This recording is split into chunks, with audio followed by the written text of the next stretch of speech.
एक designated army अफसर जिसने देश के दुश्मनों को जवाब देने में अहम भूमिका निभाई और एक मंत्री जिसने उस फौजी बहन को दहशतगर्दियों की बहन कहकर देश को शर्मिंदा किया।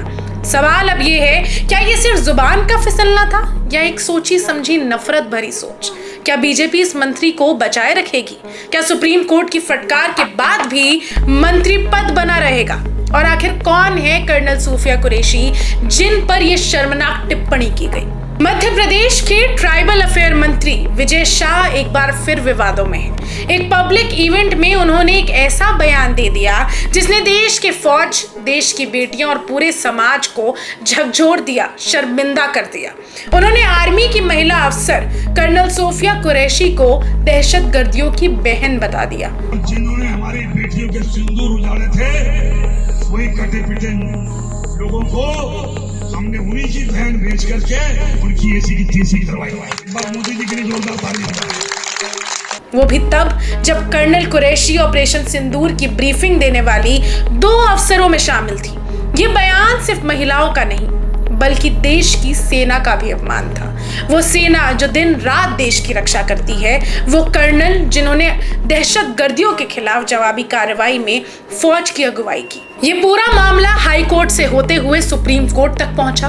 विजय शाह ने कोर्ट में माफी मांगी, लेकिन सुप्रीम कोर्ट ने उनकी माफी को ठुकरा दिया और उसे क्रोकोडाइल टीयर्स यानी घड़ियाली आंसू कहा। जस्टिस सूर्यकांत कहते हैं कि आपकी माफी में कोई सच्चाई नहीं है। जब देश की बेटी को अपमानित किया गया, आपने पहले माफी क्यों नहीं मांगी? सुप्रीम कोर्ट ने एमपी पुलिस को आदेश दिया कि 3 वरिष्ठ आईपीएस अधिकारियों की एक स्पेशल इन्वेस्टिगेटिंग टीम यानी एसआईटी बनाई जाए, जिसमें एक महिला अफसर भी हो।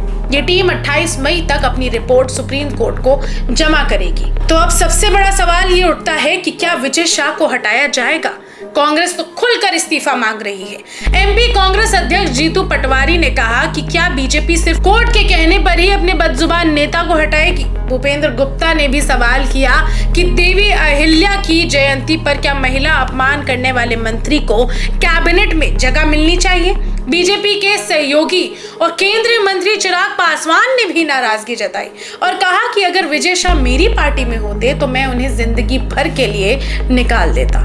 लेकिन बीजेपी की अंदरूनी सूत्रों के मुताबिक पार्टी फिलहाल कोई निर्णय नहीं ले रही। उनके मुताबिक सुप्रीम कोर्ट ने गिरफ्तारी से राहत दी है और अब फैसला 28 मई की रिपोर्ट के बाद ही होगा। सूत्रों ने यह भी बताया कि विजय शाह दिल्ली में हाई कमान से मुलाकात कर रहे हैं और उन्हें आज की कैबिनेट बैठक के एजेंडे से भी दूर रखा गया है। अब बात उस अफसर की जिनका नाम इस विवाद में बार बार लिया गया, कर्नल सूफिया कुरैशी। वो भारतीय सेना की एक बहादुर अफसर है जिन्होंने देश के लिए कई महत्वपूर्ण मिशन में हिस्से लिए हैं। वो भारतीय सेना की पहली महिला अफसर बनी थी जिन्होंने एक अंतर्राष्ट्रीय सैन्य अभियान में भारत का प्रतिनिधित्व किया।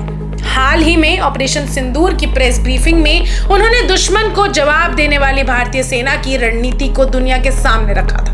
एक फौजी बेटी के लिए ये सुनना कि वो दहशतगर्दियों की बहन है, देश के हर नागरिक का दिल दुखाता है। इस देश में राजनीति जरूर है, लेकिन जब राजनीति देश की बेटियों, फौज और एकता के ऊपर हावी होने लगे तो हमें रुककर सोचना पड़ता है, क्या किसी मंत्री को यह हक है कि वो धार्मिक पहचान के आधार पर किसी सैनिक का अपमान करे? क्या किसी फौजी महिला अफसर के त्याग, समर्पण और बहादुरी को ये मिटाया जा सकता है? अब गेंद सुप्रीम कोर्ट और बीजेपी के पाले में है, लेकिन जनता देख रही है और देश कभी अपनी सेना का अपमान नहीं भूलेगा। अगर आपको लगता है कि ऐसे बयानों पर सख्त कार्रवाई होनी चाहिए तो इस वीडियो को शेयर कीजिए और अपने विचार हमें कमेंट सेक्शन में जरूर बताइए।